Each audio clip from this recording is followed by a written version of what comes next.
Olá pessoal, tudo bem com vocês? Eu sou a professora Eliane e a gente vai conversar um pouquinho hoje sobre a função orgânica álcool. Para a gente falar em álcool, vamos lembrar o que é um álcool? O que você sabe sobre álcool? Álcool é muito mais do que aquele componente de uma bebida alcoólica, ele é mais do que aquele combustível que a gente tem no nosso carro, que faz mover as frotas de veículos aqui no país e fora do país. Ele é mais do que um produto de limpeza. Álcool é uma função orgânica onde a gente tem dezenas de álcoois diferentes. E como é que a gente caracteriza um álcool? Como é que a gente olha e fala, isso é um álcool? Bom, o álcool, ele tem que ter hidroxila, OH, na cadeia carbônica, tudo bem? Então, eu vou mostrar o menor álcool que nós temos, constituído de apenas um carbono ligado à hidroxila. Esse álcool é o metanol. Como que a gente nomeia um álcool? Um carbono só, mete. Como só tem um carbono, não dá nem para olhar simples ligações entre carbonos, então a gente coloca an. E todo álcool termina com ol. Este é o metanol, também conhecido como álcool metílico, ok? Não pode ser ingerido de forma alguma, é extremamente tóxico para a gente. Uma pequena quantidade é capaz de cegar ou até matar uma pessoa. E uma curiosidade, a chama dele é invisível ao olho humano, ok? Por isso a periculosidade dele ao entrar em combustão. Muito bem, esse álcool, por exemplo, ele pode ser produzido através obtido da destilação seca da madeira ou produzido através do gás de síntese, monóxido de carbono com gás hidrogênio. Vou aumentar um pouquinho essa cadeia e agora eu vou montar um álcool com 2 carbonos. Esse álcool é bastante conhecido nosso, está mais presente no nosso cotidiano.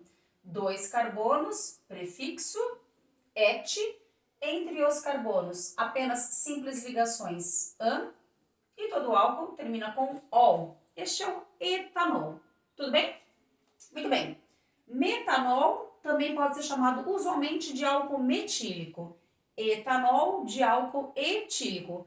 Porém, convém lembrar que para vestibular principalmente, esta é a nomenclatura da IUPAC, União Internacional de Química Pura e Aplicada. Ok? Bom, deu para reconhecer um álcool? Álcool não é só de cadeia saturada. Nós podemos, por exemplo, ter um álcool de cadeia insaturada. Como assim? Eu posso, por exemplo, ter uma dupla ligação na cadeia. Carbono, dupla ligação, carbono. E aqui eu vou colocar um OH. Vejam bem que a nossa hidroxila não está no carbono que tem a dupla ligação. Se eu tivesse uma hidroxila num carbono que tivesse a dupla ligação, é um enol. Isso é outra coisa, a gente não está estudando hoje, tá bom? Aqui a gente tem um álcool de uma cadeia insaturada. Aqui a gente tem um álcool de cadeia saturada. Como nós nomeamos este álcool? Quem manda na cadeia é a função, certo? A hidroxila está no carbono 1, a insaturação parte do carbono 2. Então, são 3 carbonos, prop. Eu preciso identificar onde está a dupla ligação agora, porque eu vou ter que identificar onde está o OH também. Então, prop, onde está a dupla ligação? 2, em que caracteriza uma dupla ligação. Agora, onde está a hidroxila? No carbono 1, 1 ol. Prop 2 em 1 ol. O 2 indica onde se encontra a dupla ligação e o 1 indica onde está a hidroxila. Tudo bem? E se eu tivesse, por exemplo, uma cadeia fechada, sem problema algum? Vamos supor que nós tivéssemos uma cadeia fechada com uma hidroxila. Desta forma, aqui eu tenho 4 carbonos num ciclo. É um ciclo butanol. Se fosse um hidrocarboneto, por exemplo, nós nomearíamos como ciclo butano, certo? Com a hidroxila é um ciclo butanol. Facinho, nomenclatura? E segue a regra. Foi aumentando a cadeia carbônica, por exemplo, 4 carbonos, 5 carbonos, é só identificar onde se encontra o OH. Quer ver um exemplo? Vamos colocar aqui, só para não deixar dúvida alguma. Vou pegar uma cadeia com 4 carbonos. 1, 2, 3, 4. E eu vou colocar a hidroxila neste carbono aqui, no segundo carbono. É importante a gente lembrar de que lado eu vou contar. Se eu conto da direita para a esquerda, 1, 2, 3, a hidroxila estaria no terceiro carbono da cadeia. Mas da esquerda para a direita, 1, 2, ela se encontra no segundo carbono. A regra manda que a gente sempre olhe onde ela está no menor numeração possível, na menor numeração possível. Então, 1, 2, 3, 4. 4 carbonos, o prefixo é but. Entre os carbonos, simples ligações an, a hidroxila se encontra no carbono 2 e todo o álcool termina com ol. Esse é o butan 2ol. Facinho, né? Bom, vamos adiante um pouquinho. O que a gente pode falar, por exemplo, de algumas propriedades importantes, como a temperatura de ebulição dos álcoois e a solubilidade dos álcoois? Vamos lá, então.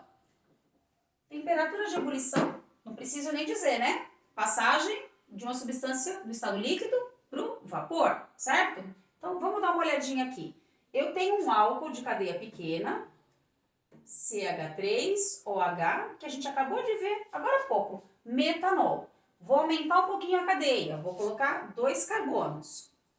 Acabamos de conhecer o etanol, correto?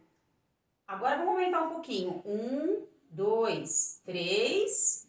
Vejam que eu estou aumentando a cadeia de carbonos. Porém, a quantidade de OHs continua a mesma. Aqui a gente tem um monoálcool. O que é um monoálcool? Um OH só na cadeia carbônica. Mais de um OH na cadeia carbônica, a gente tem um diol, um triol, a gente chama de poliálcool, poliol, ok? Nos exemplos dados aqui, todos eles são monoálcoois. Metanol, etanol, propan-1ol. Muito bem. O que a gente pode dizer da temperatura de ebulição desses álcoois? A temperatura de ebulição vai aumentar conforme aumenta o tamanho da cadeia. Então, quanto maior for a cadeia carbônica, maior a cadeia de carbonos, maior será a temperatura de ebulição desse álcool. Por que isso está acontecendo? Porque está aumentando a quantidade de carbonos e hidrogênios, certo? Se essa parte está aumentando, o que vai acontecer? Está aumentando as forças dispersivas de London. Para o lado de cá, forças dispersivas de London. E o OH, ligações de hidrogênio. A gente vai aumentando o número de interações que essa molécula pode fazer com outra molécula. Portanto, para que essa substância passe da forma líquida para a forma de vapor, você precisa fornecer mais energia para ela romper todas as ligações. E aí, o aumento da cadeia explica a maior temperatura de ebulição, ok? E aí é importante a gente lembrar de solubilidade. Álcool de cadeia pequena é bem solúvel em água. Agora, conforme a cadeia carbônica vai aumentando, a solubilidade desse álcool vai diminuindo. E por que vai diminuindo? Porque a água é um solvente polar, certo? E ela se liga a outras moléculas por ligações de hidrogênio, interações mais fortes. Mas, quando a gente tem uma cadeia pequena e a gente vai aumentando a parte apolar dessa cadeia, porque eu estou aumentando a quantidade de carbonos e hidrogênios, a tendência é que a solubilidade em água comece a diminuir.